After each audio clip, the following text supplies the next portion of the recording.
जय जगन्नाथ नमस्कार प्रिय दर्शक बंधु मु ज्योतिषाचार्य प्रमोद कुमार पंडा आपण स्वागत करुच्ची आपण मानकर प्रिय चैनल रंग बिरंग चैनल।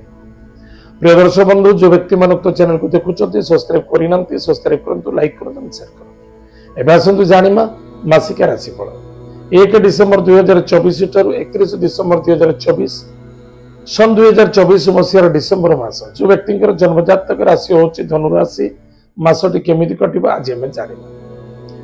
ताहले प्रिय दर्शक बंधु ए मासरे आपनको मान सम्मान प्राप्ति मिलिबो, मान सम्मान प्राप्ति अछि।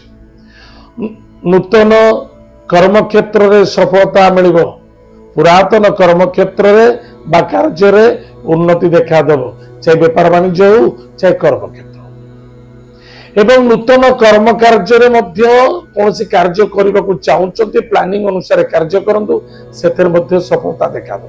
खर्च बढ़िबो टिके सावधान रहिबे, मन को शांति रखंतु, असंतुष्टता बा उचित नुहे, क्रोधी जिद्दी हब करबा मध्य ठीक नुहे। दूरयात्रा अर्थ लाभ दारिद्रता दूर एवं विद्यार्थी विद्या क्षेत्र सफलता अर्जन करिवे। लव मैटर मध्य सफलता देखा देबो, शत्रु मान विजय प्राप्ति हम, कौन ऋण करते ऋण मुक्ति होवार संभावना देखा दौछि।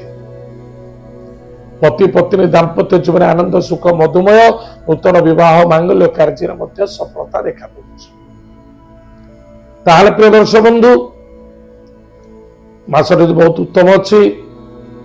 कौन नूतन द्रव्य वस्तु पदार्थ क्रय करुछंती सेतिर मध्य सफलता देखा देबो। खाली गोटे कथा मन रखिबे, कहारी व्यक्तिगत कथार कथा कहतुनि क्या भले ना क्या मंद। जो स्थान में कर्म करुछंती से स्थान प्रति श्रद्धा आदरता रख, गुरुजन व्यक्ति को सम्मान करंतु, हॉस्पिटल किसी पैसा खर्च होवार संभावना देखा दौछि। मान सम्मान पर मध्य बाधा आसी पारे।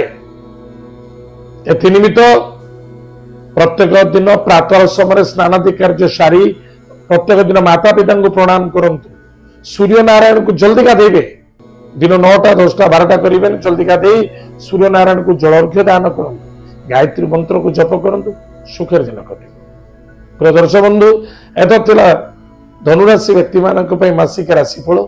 आज तो समय जाइए कार्यक्रम को आम ये रखुचु, पुणी देखा आगामी। जय जगन्नाथ नमस्कार।